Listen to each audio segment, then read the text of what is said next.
आप सभी का एक बार फिर से स्वागत है अंकुर अपडेट्स यूट्यूब चैनल में। भर्ती बोर्ड या फिर ये कह सकते हैं कि पुलिस मुख्यालय द्वारा यूपी पुलिस 60,244 वाले वैकेंसी के मेडिकल जेटीसी और ट्रेनिंग के बारे में एक सूचना दी गई थी, जिसमें बताया गया था कि जो यूपी पुलिस का मेडिकल है वो 22 अप्रैल से स्टार्ट हो जाएगा। अब ये हो रहा था कि पता नहीं 22 से होगा या नहीं होगा।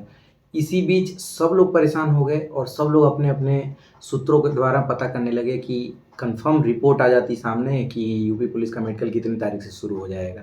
और फिर एक कन्फ्यूजन ये चल रहा था कि पता नहीं थाने से आएगा, कैसे आएगा।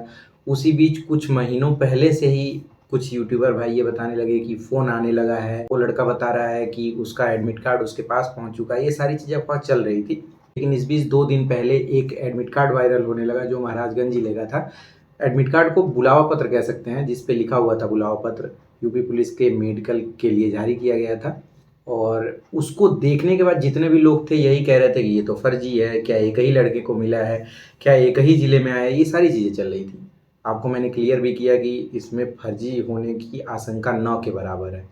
लेकिन उस बीच मैं आपको एक चीज़ और बताना चाहता हूँ, उस लड़के का तो आया ही आया। अब धीरे-धीरे करके कई ज़िलों का जो एडमिट कार्ड है, यानी कि जो बुलाव पत्र है, वो दिखने लगा है। स्क्रीन पे आपके सामने दिख रहा होगा, ये उन्नाव का एक लड़का है जिसने मुझे व्हाट्सएप करा है। कुछ ज़िले और हैं जहाँ के धीरे-धीरे आने लगे हैं।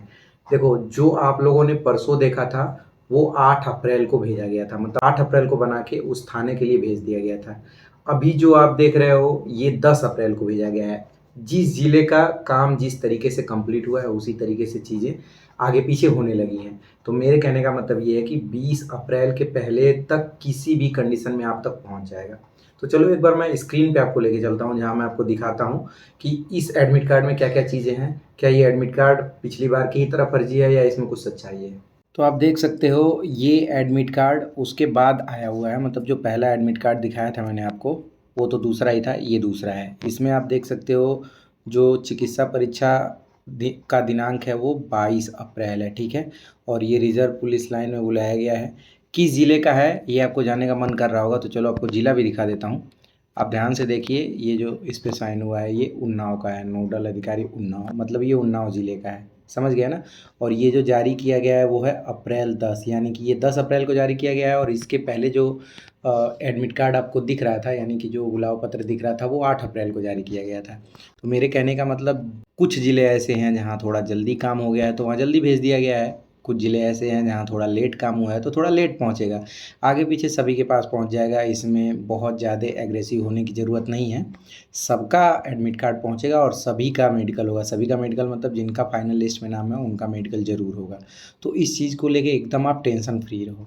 अब देखो, कुछ क्वेश्चन आ रहे हैं कि सर जो शपथ पत्र है वो कैसे भरे जाएंगे, तो मैं सोच रहा हूँ कि क्यों ना एक बार और क्लियर कर दूँ अच्छे से कि शपथ पत्र कैसे भरे जाएंगे, यानी कि कैसे बनवाए जाएंगे। अब देखो, आप जब जाओगे कचहरी या तहसील पे, तो एक तो ये जो पहले शपथ पत्र मिलता था जिसमें नोट छपी रहती थी, उस टाइप का बनता है। अगर वहाँ पे ये मौजूद नहीं है, वैसे तो ये बंद हो चुका है, अब ई स्टैम्प पे बनता है।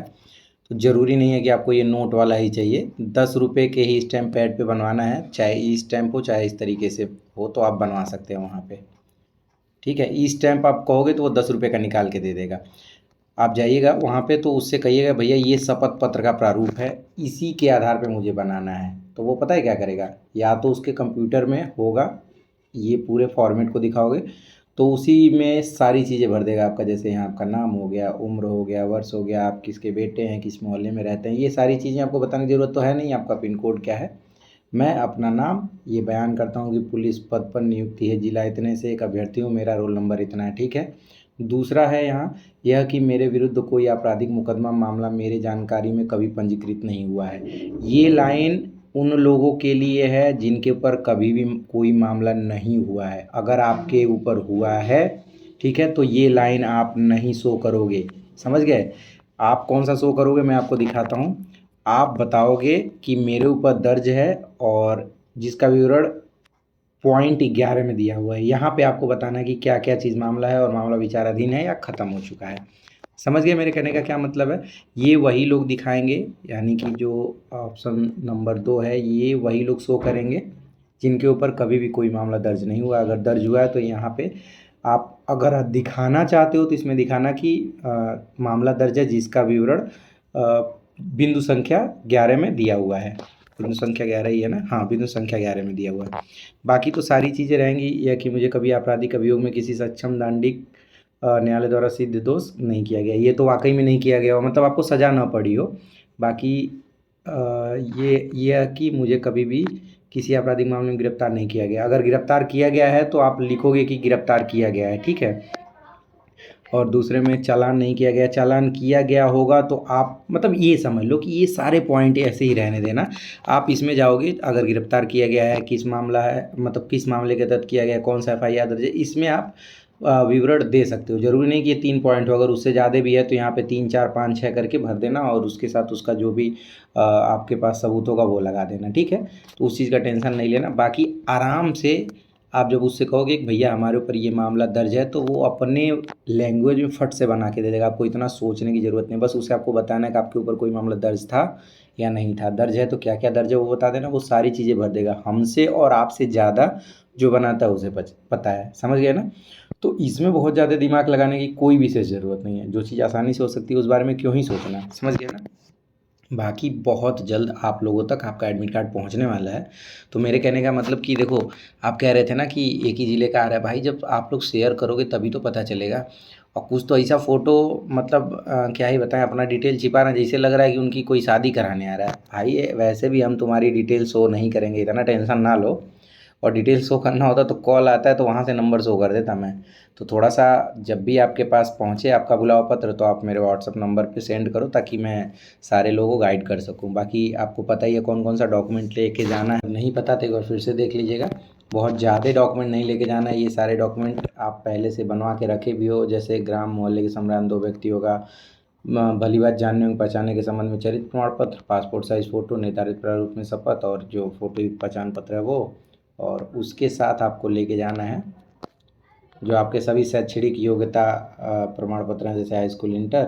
और उसके साथ जो सभी डॉक्यूमेंट के 2 सेट फ़ोटोकॉपी, और उसके साथ जो आपका जाति प्रमाण पत्र है और निवास प्रमाण पत्र है उसको ओरिजिनल फॉर्म में लेके जाना है, समझ गए। तो यही सारी चीज़ें आपको लेके जानी है। बाकी टेंशन फ्री रहो, बहुत जल्द क्या मतलब 22 अप्रैल से 100% श्योरिटी हो गई है कि मेडिकल शुरू हो रहा है। और मैक्सिमम चांसेस, या फिर ये कह सकते हो 100 में 100% आपके ज़िले में ही आपका जो मेडिकल है वो कराया जाएगा, और वहीं JTC भी होने की संभावना है। तो ठीक है, जैसे जैसे खबर निकल के सामने आती है बार, वैसे वैसे आपको जानकारी दिया जाएगा।